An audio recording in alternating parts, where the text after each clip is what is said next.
Hello, friends.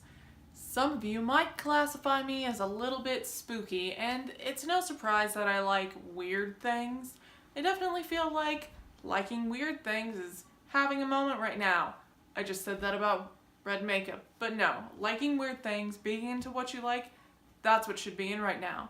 So I decided to gather up some of the weirder or maybe creepier objects that I own and show them off to you. So hang in there. I thought maybe I would ease you in with the not so weird. So right here we have my black Dahlia pin. I got this from a seller on Etsy. I will definitely link it down below. She's beautiful. I bought her to wear on Halloween because of course I was Elizabeth Short, the Black Dahlia, for Halloween, but also I wanted to wear this when I was in LA, and I did because I'm maybe a little bit tacky like that. And also, I thought I would show you just a piece of my collection. I like to go to thrift stores and find old photographs. I call it my wall of dead relatives. So here's one of my favorite pieces. It's this Victorian or Edwardian family, and they're all just stacked up together.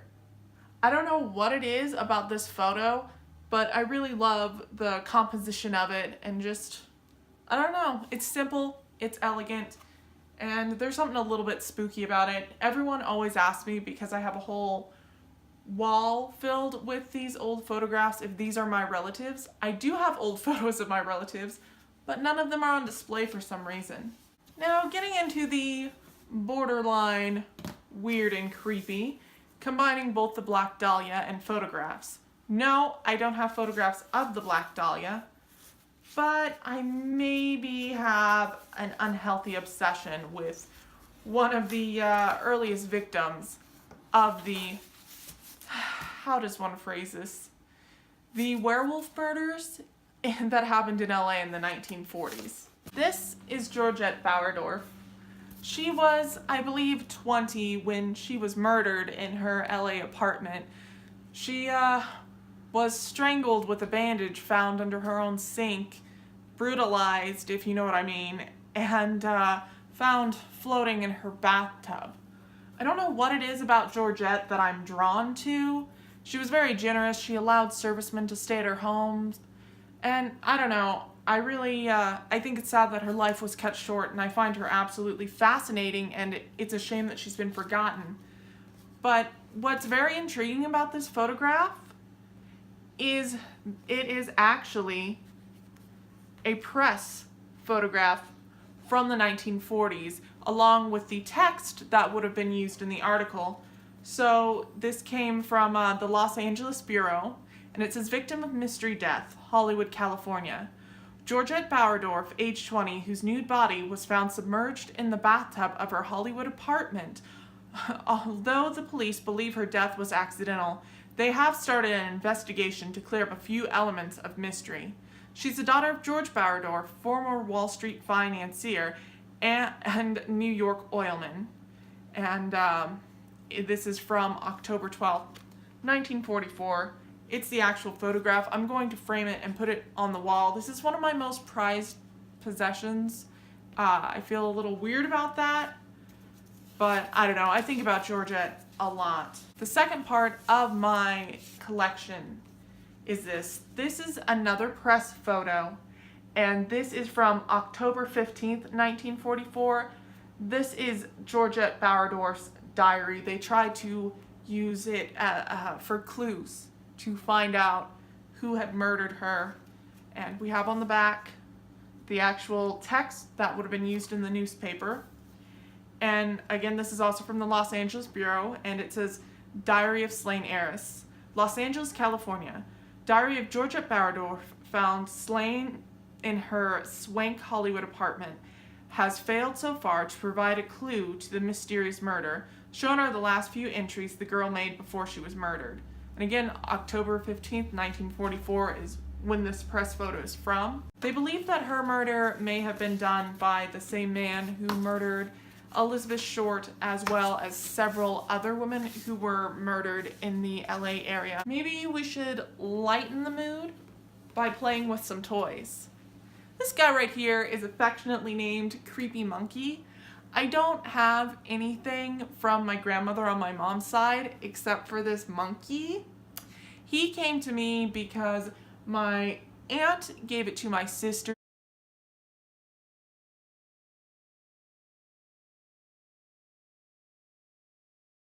He probably should have a better name than Creepy Monkey. Speaking of family heirlooms, my mom has a very, I don't know, sentimental personality when it comes to her children.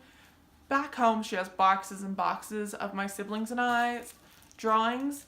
Now that I'm older, my mom has started to give me things that once belonged to me, including this bag of teeth. One tooth is my first baby tooth that I lost, unfortunately, because that was a good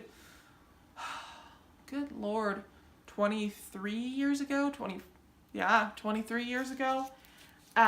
It's gotten broken. See, there's the fragments of my baby tooth in my big giant hand.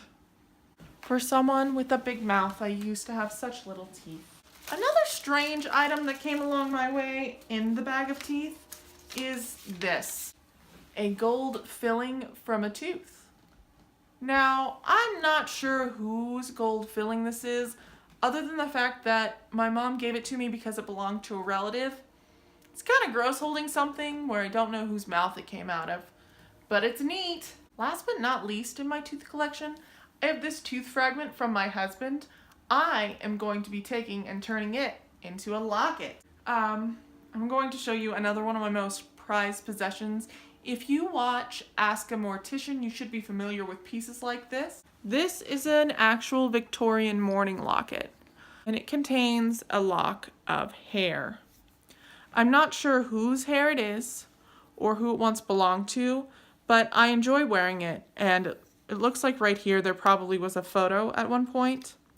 During the Victorian times, it was very fashionable to have mourning jewelry, and hair doesn't really break down over time, so there are a lot of really cool pieces out there that still have the Victorian hair in it, as well as actual mourning rings. This next piece is also a piece of mourning jewelry. You've seen it before if you watched my wish haul video. It is this jet cross.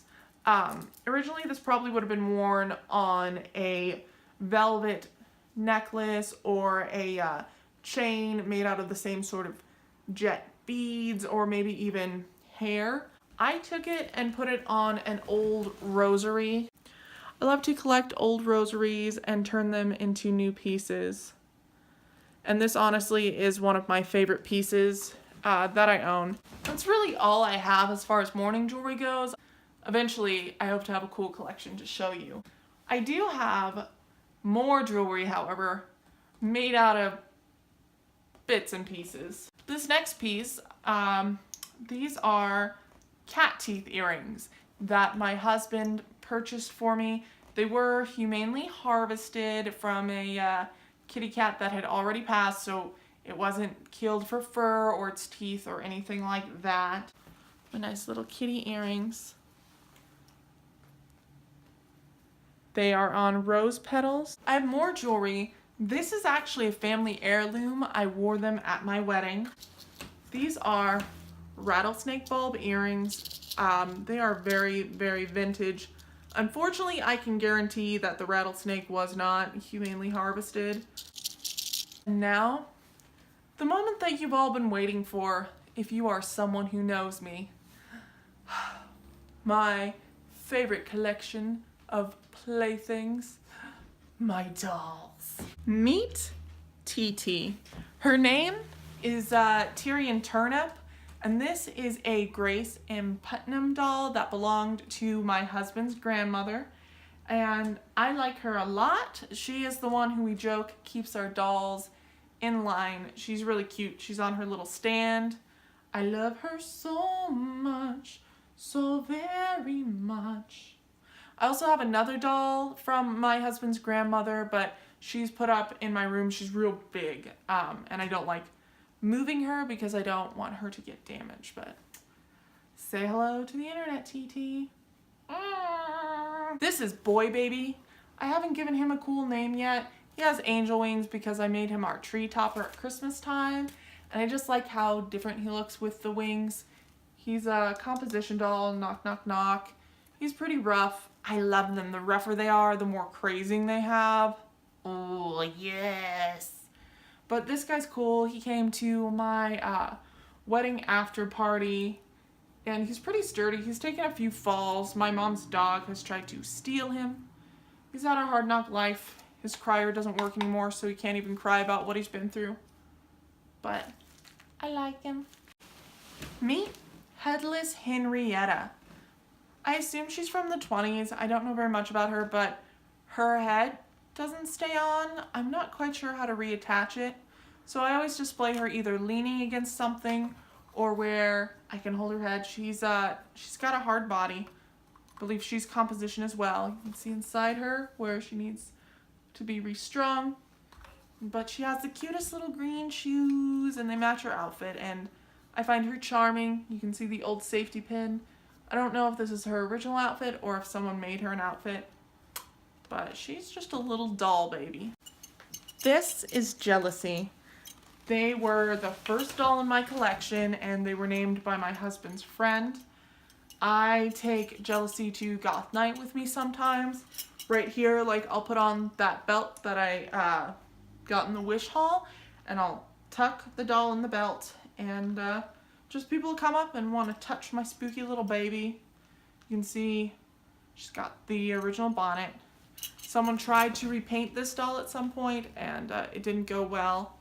Has a nice little cloth body. I think it's rude to pull off their clothes, so I won't. But the crazing on this doll is so intense, and listen to the eyes. But Jealousy always hangs out with our little headless Henrietta. Right now they're sitting in an old doll bed, and you know, Jealousy's helping her keep it together. Meet Miss Eloise. She is actually the size and weight of a child. She was a gift, and she has little creepy teeth. Look at my teeth. And if you hold her like this, it looks like you're holding a real baby. Sometimes my husband will hold the doll, and I'll laugh about it. She also has eyes that make sounds because they're old. Oh no, she's not going to do it. Sometimes her crier works. She has on these socks because her legs, the crazing is really bad and they're chipping. And she has a lot of weight to her. She's a very heavy doll. I love her so much. I just love holding her.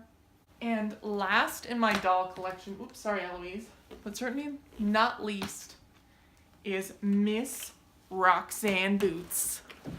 I got her in Hell's Kitchen in New York. She was at the Hell's Kitchen flea market. I saw her from across the flea market and I rushed over to buy her. Oh, she was so great. Best $15 I've ever spent. She also has cute teeth. She was buck naked when bought her, and she went everywhere in New York with me. She has been in Times Square. She went to Rockefeller Center during, you know, all of the Christmas stuff. She has been to the Nintendo store. She's been to everywhere in New York. She even went into St. Patrick's Cathedral. She's absolutely wonderful. But yeah, her name is Roxanne Boots because we went to Two Boots Pizza right after I bought her. And like I said, she was buck naked. I kept her wrapped in my coat the whole time. And she is a saucy walker doll from the 50s. She even has a hole, pardon me Roxanne, I'm going to be rude, but this is really cool. She has a hole right there where her crier would have been.